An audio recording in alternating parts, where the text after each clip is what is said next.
His Excellency Mr. Henry Puna, Honorable Prime Minister of the Cook Islands, His Excellency Mr. Toketa Lagi, Honorable Premier of Niue, honorable colleagues from President Jokowi's cabinet, in this case, Coordinating Minister Puan, Foreign Minister Retno, Tourism Minister Arif Yahya, State and Enterprise Minister Rini, Honorable Ambassador Tantowi in Wellington, Honorable Minister Rico Tupai, Minister of Information and Communication of Samoa, and my dear friend, Honorable Mr. Rosan Roslani, Chairman of the Indonesian Chamber of Commerce, and honorable ladies and gentlemen.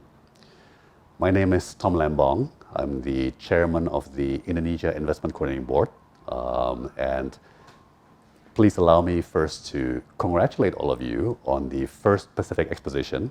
Particularly, congratulations to Ambassador Tantowi, who I know with his team has worked incredibly hard to put together this important and very substantive event. Second, thank you for allowing me a chance to share some thoughts and suggestions. I so much wish that I were able to attend in person, but I certainly very much look forward to hearing afterwards the many conclusions and insights from the many panels and sessions of this important forum. Now, the first thing I wanted to share was that when I was with Foreign Minister Retno accompanying President Jokowi to the APEC summit in Port Moresby, Papua New Guinea in November of last year, I found it very striking how suddenly the Eastern Pacific, particularly the countries of the Pacific Islands, were suddenly an area of heightened interest, particularly to the world's superpowers. Now, I will obviously leave it to Foreign Minister Retno to elucidate the geopolitical and diplomatic aspects of this phenomenon, but as investment chief, I see a lot of business opportunity, frankly, in the renewed attention that is being paid to the countries and the economies of your region. The Indonesian Investment Coordinating Board coordinates all inbound foreign direct investment. What a lot of people don't realize is that the legislation that gives us that mandate actually also gives us a mandate to coordinate all outbound investment out of Indonesia to countries around the world.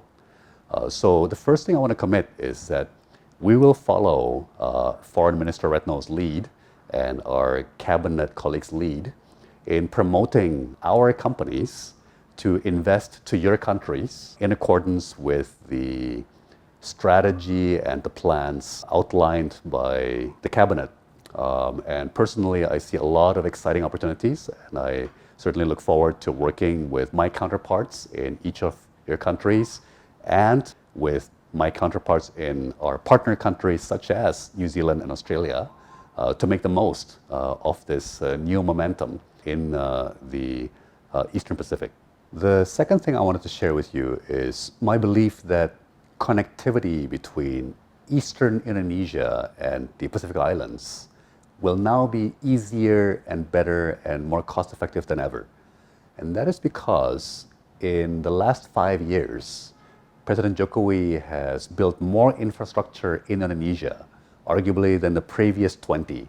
And that same infrastructure that greatly enhances connectivity from Jakarta and Western Indonesia to our eastern part, I believe will also enhance connectivity from our eastern Indonesia to your countries in the Eastern Pacific and among the Pacific Island nations. And in fact, also to Northern Australia and the eastern seaboard of the Australian nation. So I believe even in terms of facilities and infrastructure, Eastern Indonesia would be a natural springboard for our companies, our businesses, to invest into the Pacific Islands and vice versa, right? For trade and tourism to flow using certain locations, certain transit hubs in Eastern Indonesia and potentially Northern Australia as the transit hub or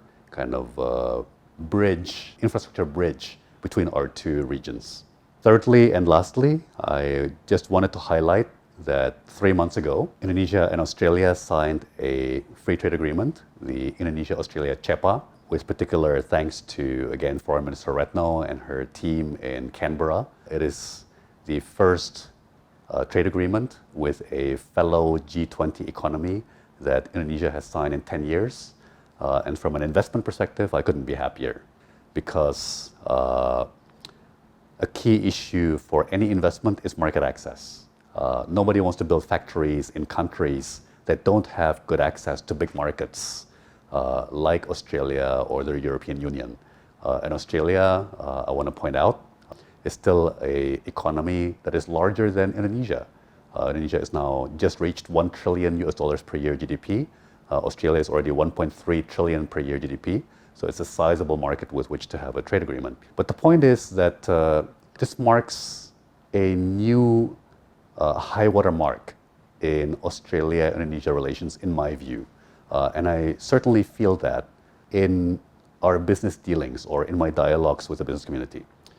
We also had exceedingly productive and conducive dialogues in the last 2 years between President Jokowi and Prime Minister Ardern and her team.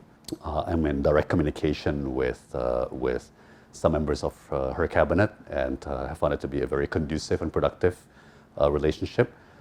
So again, I think conditions are exceedingly conducive for a sort of a quadrilateral cooperation and community between Indonesia, Australia, New Zealand, and the countries of the Eastern Pacific, the Pacific Islands.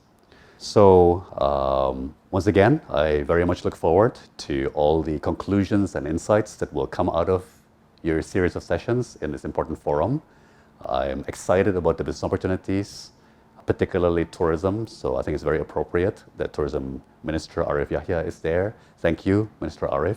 And Chamber of Commerce, Chairman Rosan and colleagues.